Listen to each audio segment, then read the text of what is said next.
is it recording? Oh, it's recording. Can we start? Okay. Hi, this is Chihiro with Apisode 5.0 with our co-founder, Dewey. Yay!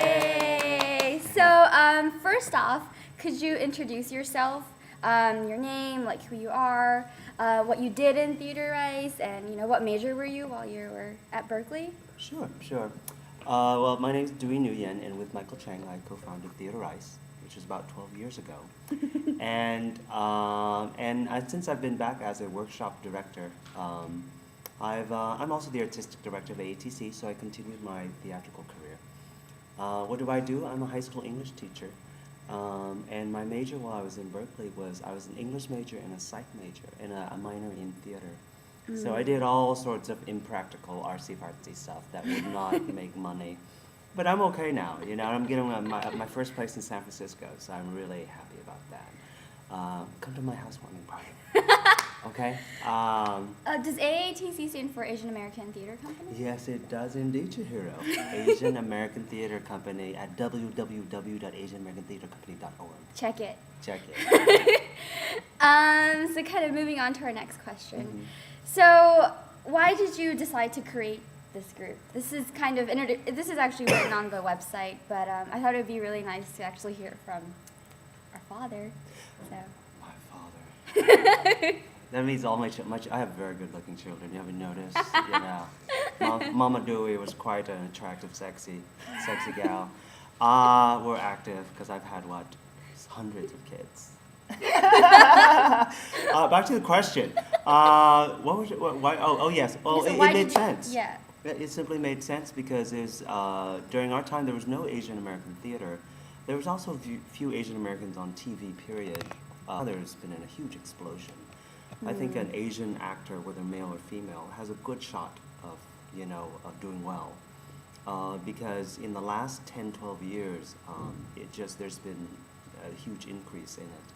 And so Michael Chang and I started it, one, because there was no Asian American theater, and what we saw was a huge Asian American demographic, over like 50% of the school. And it just made sense, and people wanted to tell their story in their way. So what was it like kind of just starting it off with kind of, how did it begin? Like, were you guys just talking at a cafe and then you just thought of this idea, or how? I don't know, it's just hard to imagine Berkeley without Theater Rice, and then how to kind of actually start it. Yeah, because Theater Rice is kind of now kind of a cult thing. I think all UCs know about it. It's kind of funny. But it started actually because we just wanted to do a couple plays, and I talked to Michael Chang, who was much more involved with theater than I was, and much older too. And I talked to him about the idea. I wanted him to be an actor in a play that I wrote. He said no. No. Okay, I can't say that on the website. But he said, I like your idea of an Asian group because I think there's a real need. And so Michael and I really chatted about it. We put up some flyers. First meeting, 13 people showed up.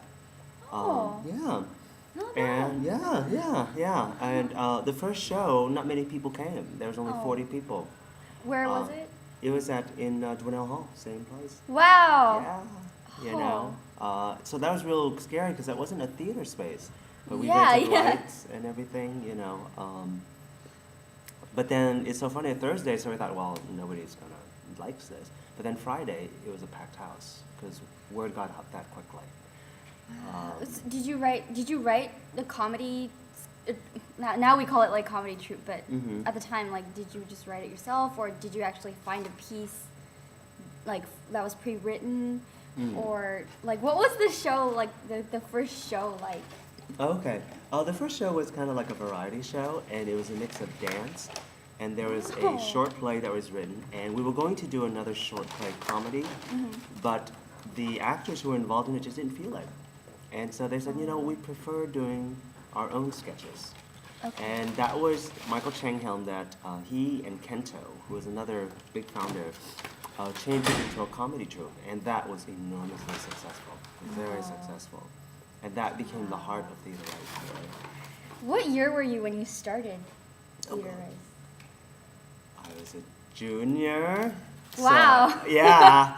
So that was 1990. Oh, and I graduated 95. I think it's like 1990. I graduated high school 1995. Great. So it's 1998. Yeah, so, wow. It's about 12 years. So did you kind of have this? No, you still look very young. Oh, thank you. So, like, did you have this idea all throughout your college, and then, like, finally junior year, you're just like, you know what, I'm gonna do it, or was it just kind of very spontaneous? Very spontaneous. Just Oh. bam. You know, and it was. Right. I just had the initial idea, but really it required everybody's input to make it what it was. So it went beyond what I thought it was going to be. Because my Oh. concept was to just get people together and do a play. Right. And then people were like, well, comedy troupe and dance, and then people started stepping up, and we just kind of grew from there. You know? So it was founded 12 years ago. Mhm. So what did you envision Theater Rice to be like 12 years ago? In 12 years, what did you imagine it to be like? But you know what? I think my biggest thing was that it was meant to serve the people here. Besides that, and I just wanted. Actually, I think it was much more social reason versus theatrical. Like I just wanted like Asian American kids to have a place where they can be themselves Right. and explore themselves artistically without any sort of expectation. And if you can tell, like that's been kind of my driving theme throughout my, coming back, which is do not limit yourself. If you want to deal with race, deal with race. If you don't want to, fine. And nobody should judge you, including each other, on what you want to do. Right. You know, I just think you should have as much freedom as you can. Yeah, that's really the goal. And what I've seen is that it has, like, the material has gotten more and more original, more interesting.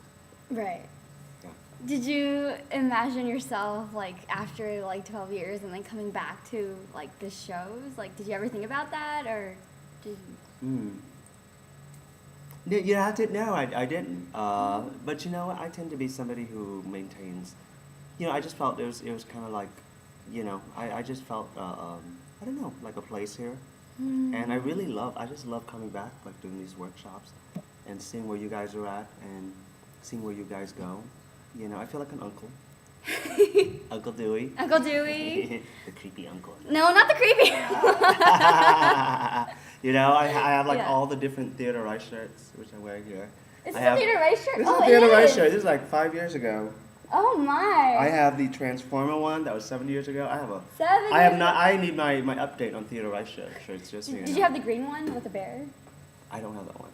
It's pretty cute. Oh really? It's pretty cute. Okay, I check that. I need Check a Theater Rice that. shirt. Check that out. That's my fee for this workshop. Yeah, we should. Yeah. We have an extra. I think we have an need to do- extra. Oh, Yeah. Theater Rice underwear. You can design that. So how do you see Theater Rice in the future? Like in 10 years and 12 years? Well, I guess for you guys, like on a very simple basis, Theater Rice provides a very cool space that's unlike many other spaces. Actually, it's funny, but in the last 6 or 7 years, the last 10 years, similar spaces like this across the nation have started to develop. So I think what you're doing should just be maintained, and because it does so much good for so many people. It helps people find themselves. It helps launch some film or theater careers or comedic careers. It helps us be more artistic, and we know culturally we don't really have that avenue for being, for being creative. And that's really important in life, So I think like just to maintain it is one goal, because things tend to not be maintained. Yeah. So the fact that we've stayed for 12 years is in itself an achievement.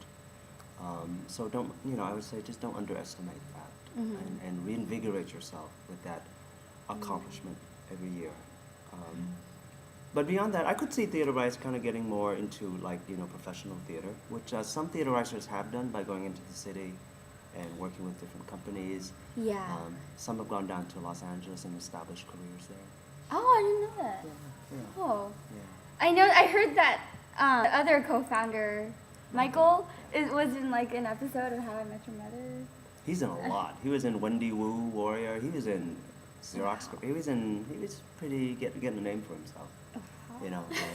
Yeah, Michael was a remarkable actor. Okay, so last question. What advice do you have to the current cast that you wish you knew when you were a member of Theater Race? Okay. I think maybe only 3 things. One, just to make sure it's a space for everyone, and to never get stuck in old ways, and always each year is a new reinvention. Right. People are new, Asian Americans are new, you know, and I always keep that in mind. Mm-hmm. You guys are not that similar to me, and I'm not similar to the people 12 years ago. And to sort of respect that and to really encourage that. I think the other thing is perhaps to delve more into theater as to develop that as a more of a theatrical thing, which you guys are starting to do, especially I see under Jerry there. And I've noticed that at least the theatrical element has definitely been more developed. You know, so, you know, to reach out to the drama department and to be more a part of the theater community, while not forgetting that you offer something very, very special. Yeah. Very special, and to never underestimate it. And finally, just, you know, to keep your contacts and make it a place for everybody, you know? That's all, you know? Local. Yeah. Local. Mm-hmm. So that's all the question that we have for Dewey. Okay. Thank you so much. Okay, thanks for having me. And we'll see you at the next episode. Bye.